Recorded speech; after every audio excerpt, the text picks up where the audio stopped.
All right, what's on the bench today? It's a really strange thing. Can I prop this thing up? It's a Spirent multi-channel GPS simulator, STR4500. Now, this is on loan from Anchor Electronics. Somebody had brought it in, and they were trying to bring it back to life. But they say it has a password in it that's been locked, and they can't get past the password. Now, I don't know what you would do with it, even if you got past the password, because this only works with special software. It's a 12-channel, it simulates 12 GPS signals. And so, yeah, it's pretty sophisticated. But who wants it? I don't know who wants it. That's the weird thing, is like, even if you got it to work, what would you do with it? Why would you want to simulate satellites? Unless you're building a GPS receiver, yeah, I get it. I understand that completely. But for somebody in their garage, I don't know what you would do with this thing. So anyway, I thought we'd open it up and see what's inside and see if, I don't know, just to see. It seemed very interesting, so I wanted to take it home to take a look inside. I'll show a picture of the back. I'll show you the picture of the back here. It's got a bunch of connectors on it and stuff. All right. Let's see. Let's take this out. Okay. Nice heavy extruded case. Spare no expense. Okay. So here we are inside. Let's change the camera here a bit. Spirent. Yeah, a bunch of things here. RF module assembly. Board contains. Yada, yada, yada. All right. It's on the other side here. Oh, lots of boards in this thing. Lots of FPGAs. Here's the cool RF board right here. Oh, dear. Here is the output on this N connector.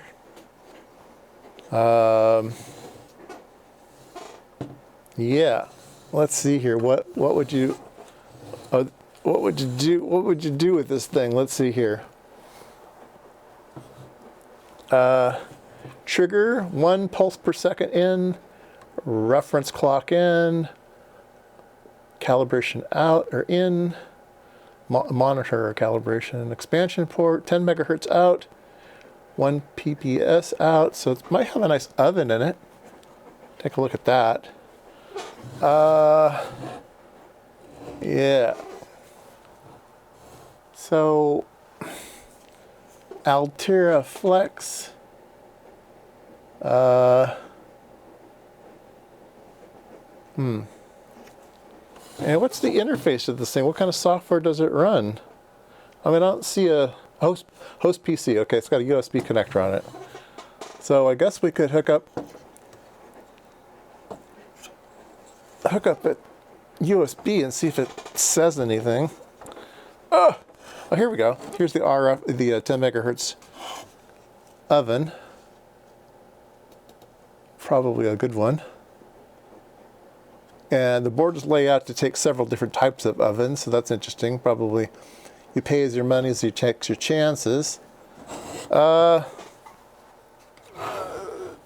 Bolt-in power supply here of somebody else's design, probably. Yeah, so anything to see on this thing? Let's see if we can't get it into a little bit so we can see what's going on. The RF board here, RS-232 38 kilobit per second. There's a connector here. Maybe you can hack into it with this one here. Maybe that's what the guy was trying to do, so he could control the thing directly.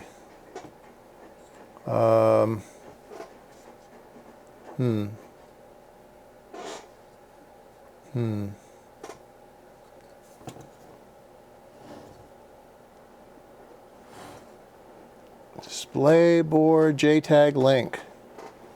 That's a JTAG connector there. 2 pins.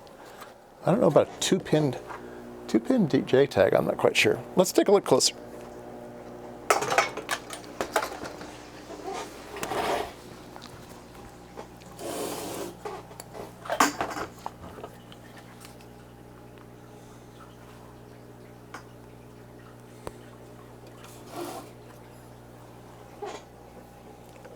Sorry about the washing machine noises in the background, but it is washing day. So this is DSP board, so must be some DSP going on in here. IF out and 10 megahertz clock in. So that's doing a something. All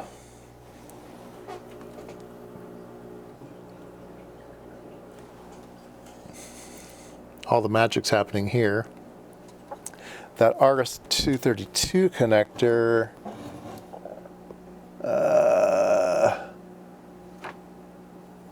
where does that go? It just hooks onto here. Yeah, the RS-232 connector comes in right down here. CPU test con 2. Wow. Yeah, like I said, what would you do with this thing? It's all custom stuff.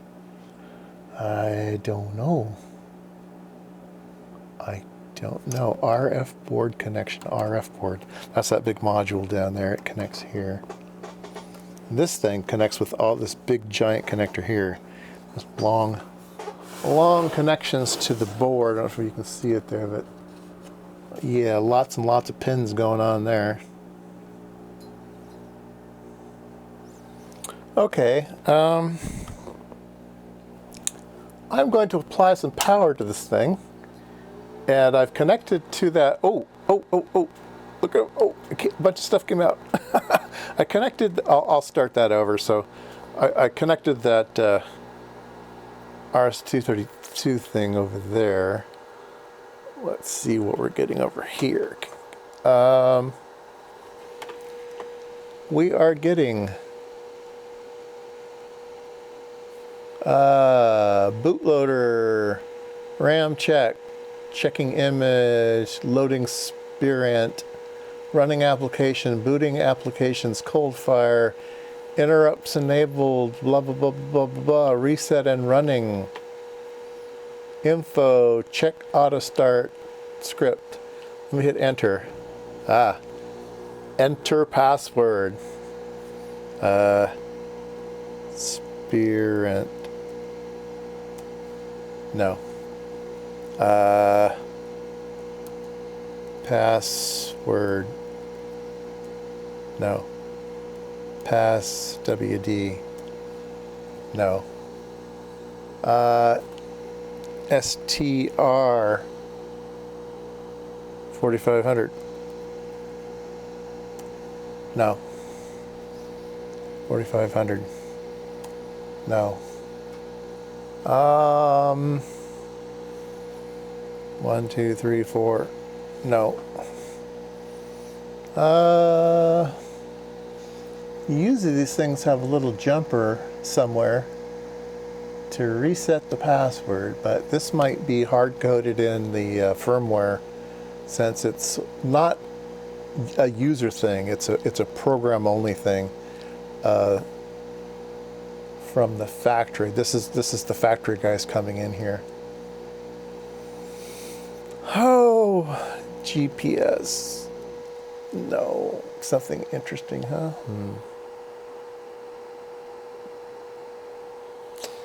I don't know. And even if you got in, what would you do? I mean, what would you do?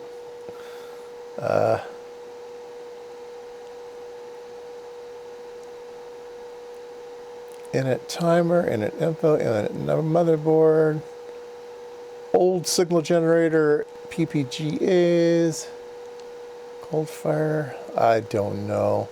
EEPROM version, blah, blah, blah, blah, blah. Oh dear. Loading Spirent.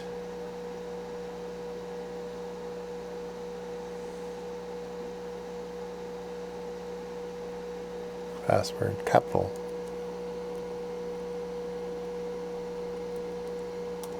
No. Yeah.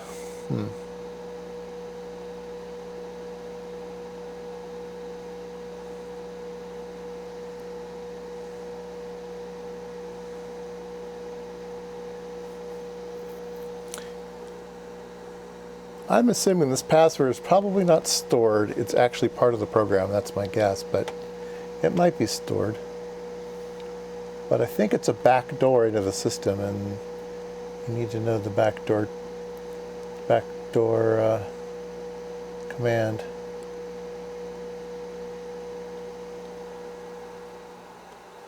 All right, well, I probably have gotten far enough along that I know this thing is useless. I really don't know what you would do with it. There's probably some neat goodies in the RF section, but it's probably all custom stuff for GPS and all of the...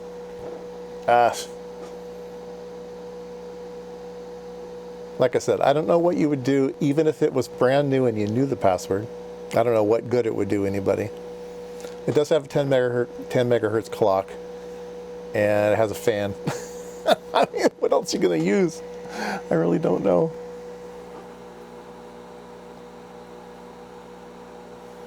All right, well, if you're interested in this thing, I would say take a trip to Anchor Electronics and say, hey, I would really like that thing. This is what came with it. It's at $100 as is. So it says this turns on, but the password is not known. Yeah, that's an understatement. Got some green lights in the back. Let's take a look at those. Oh, and actually, these are in the front. So green light, green light, green light. And the case, that would light up, power's on, it's healthy, and it's active. So yeah, there you go. Let's take a look at the output on the spectrum analyzer, see if it's doing anything.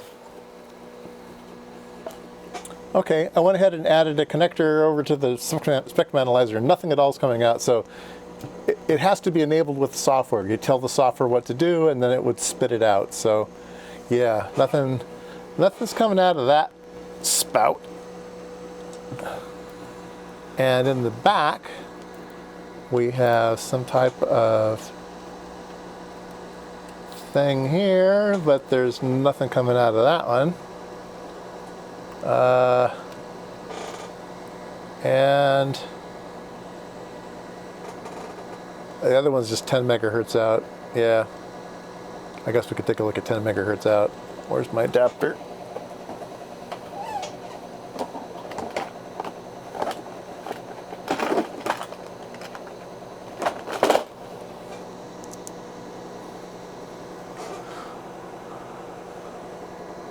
Megahertz out. Yep, we'll get 10 megahertz out. Let's see here, stop frequency 20 megahertz. Yeah, there's a big 10 megahertz coming out. Okay.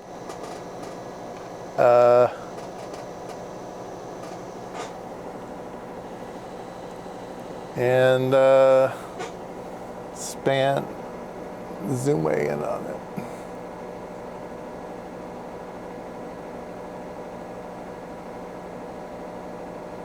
Yeah, it's pretty accurate.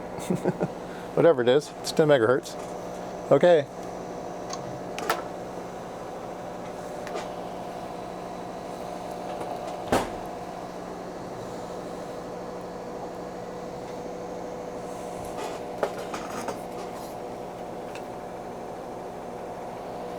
Okay, sorry for this video. It doesn't really say anything.